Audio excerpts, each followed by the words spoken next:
धाकड़ खबर, बेखौफ सुबह, बेबाक अंदाज।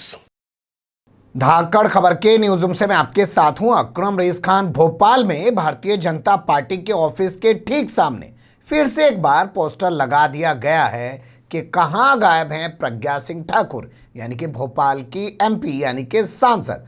वर्ड यूज कर रहा हूं फिर से एक बार, तो सवाल पैदा होता है क्या पहले भी इनको लेकर इस तरीके के पोस्टर लगाए गए थे? जी हां, पहले भी इनको लेकर इस तरीके के पोस्टर लगाए थे। दोनों तस्वीरें आपके सामने रखने जा रहा हूं। पहले ताज़ा तस्वीर सीधे आपके सामने रख देता हूं, पर मुझे लगता है उससे पहले ये जान लेना चाहिए कि प्रज्ञा सिंह ठाकुर खुद को साध्वी कहती हैं, आपको पता है ना।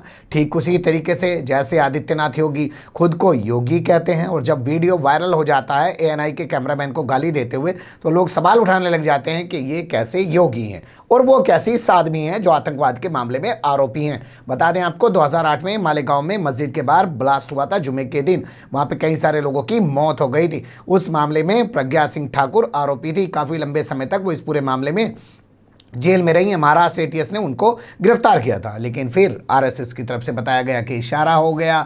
2019 के लोकसभा चुनाव में उनका राजनीतिक पदार्पण करा दिया गया और वो भोपाल से जीत कर आ गई। हिंदू मुस्लिम के नाम पे वोट बांट दीजिए, जैसे आज मोदी जी को देखिए, अमित शाह को देखिए, तमाम जेपी नड्डा को देखिए, हर चंद ये कोशिश करें। विकास नहीं है उनके पास कुछ भी। उन्हें पता है जितना हम ध्रुवीकरण कर सकते हैं, जितना हम आदमी को हिंदू होने का और मुसलमान होने का एहसास दिला सकते हैं, उतना ही हमारा फायदा है, उतना ही लोगों को हमें कुछ बताने की जरूरत नहीं पड़ेगी, उतनी ही हमारी सीटें बढ़ जाएंगी। यही वो कोशिश कर रहे हैं। यही कोशिश भोपाल में की गई थी तो कामयाब हो गई। दिग्विजय सिंह यानी कि कांग्रेस के जो वरिष्ठ नेता है, वर्तमान समय में राज्यसभा के सांसद हैं और मध्य प्रदेश के पूर्व सीएम भी रह चुके हैं, वो हार गए और यहां से प्रज्ञा सिंह ठाकुर जीत गई। जीतने के बाद उन्होंने कहा कि गोडसे देशभक्त था, देशभक्त है, देशभक्त रहेगा।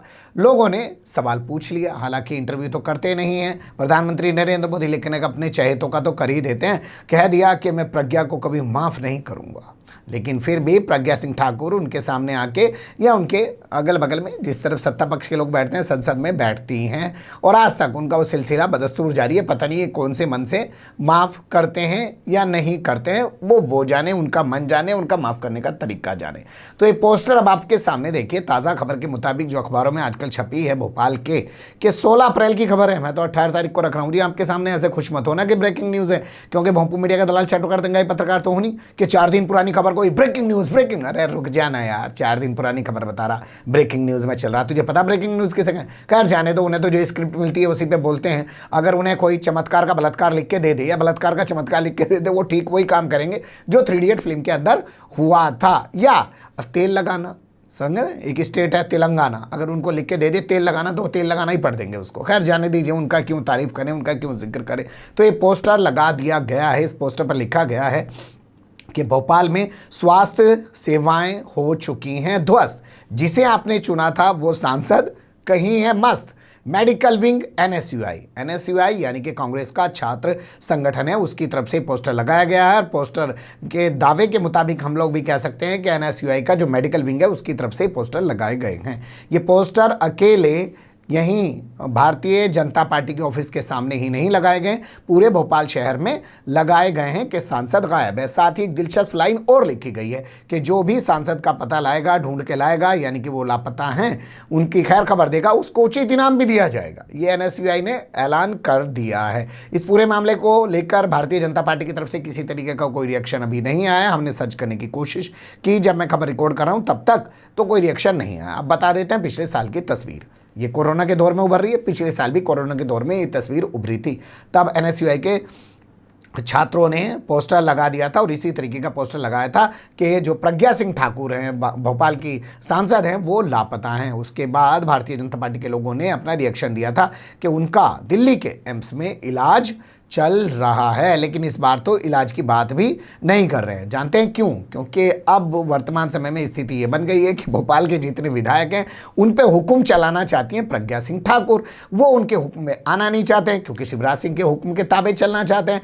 तो यहाँ टकराव की स्थिति पैदा हो चुकी है। मैंने आपके सामने एक खबर रखी थी कि एक प्रोग्राम में से उठ के चली गई क्योंकि इन्हें बैठने की उचित व्यवस्था नहीं दी गई, इनके लिए अच्छी व्यवस्था नहीं की गई कुर्सी की, उठ के उस प्रोग्राम से चली गई। और इनका कहना था कि ऑफिस में जो है इनके लिए भी जगह नहीं बना रखी, ये उस प्रोग्राम में भी शामिल नहीं होते। और खुले मंच से इन्होंने साफ कर दिया था कि अब ये अपने पसंद के जो भाजपाई हैं भोपाल के अंदर, उनको जोड़ के एक अलग से अपना भाजपा का गुट या यूं कहें अपना भगवा वाला गुट, खुद मतलब साध्वी होने का दावा करती हैं तो भजन मंडली अपनी बना सकती हैं, वो इन्होंने दावा किया था। लेकिन बड़ी खबर यह है कि फिर से एक बार भारत की पहली ऐसी सांसद बनने जा रही हैं प्रज्ञा सिंह ठाकुर, जिनके बार बार पोस्टर लग जाते हैं कि सांसद लापता है। इस बार भाजपा की खामोशी भी सवाल खड़े कर रही है। एक अपडेट था, मुझे लगा है वही खबर है, बहुत सी खबरें वही होती है ना, उनके बताने से ना बताने से कोई फर्क तो पड़ता नहीं है, लेकिन फिर भी आजकल खबरें जानकारी के लिए तो देखी नहीं जाती थी, मनोरंजन के लिए तो देखी जहाँ, तो मनोरंजन तो हो ही गया होगा खबर देख के कि प्रज्ञा सिंह ठाकुर कहाँ गया। हमें इंतजार है कि प्रज्ञा सिंह ठाकुर का इस मामले को लेकर कोई रिएक्शन आए, भारतीय जनता पार्टी का इस मामले को लेकर रिएक्शन आए, और उससे भी अहम चीज़ें मैं आपके सामने रखना चाहता हूँ, उन पर थोड़ा गौर कर लीजिए। पूरे मध्य प्रदेश में पिछले 24 घंटे के दौरान अगर हम बात करें तो 12,248 केस आ चुके हैं, 12,248 पूरे मध्य प्रदेश में। और मौतों की अगर बात करें तो 66 लोगों की मौतें हो चुकी हैं, ये ऑन पेपर है। हालांकि आरोप ये लग रहा है कि आंकड़ेबाजी में खेल किया जा रहा है, लोग ज़्यादा मर रहे हैं, शमशान घाट के आंकड़े ज़्यादा आ रहे हैं, कब्रिस्तान के आंकड़े ज़्यादा आ रहे हैं, लेकिन अस्पतालों से जो आंकड़े जारी किए जा रहे हैं और सरकार जो आंकड़े बता रही है वो कम है। कोरोना के चलते भोपाल में जो एनडीए का एग्जाम हुआ है, अभी जो परीक्षा हुई है, उसमें भी महज 25% लोग शामिल हुए हैं, ज़्यादा लोग उसमें भी शामिल नहीं हो पाए। यही नहीं, भोपाल में 23 अप्रैल तक लॉकडाउन लगा दिया गया है जी।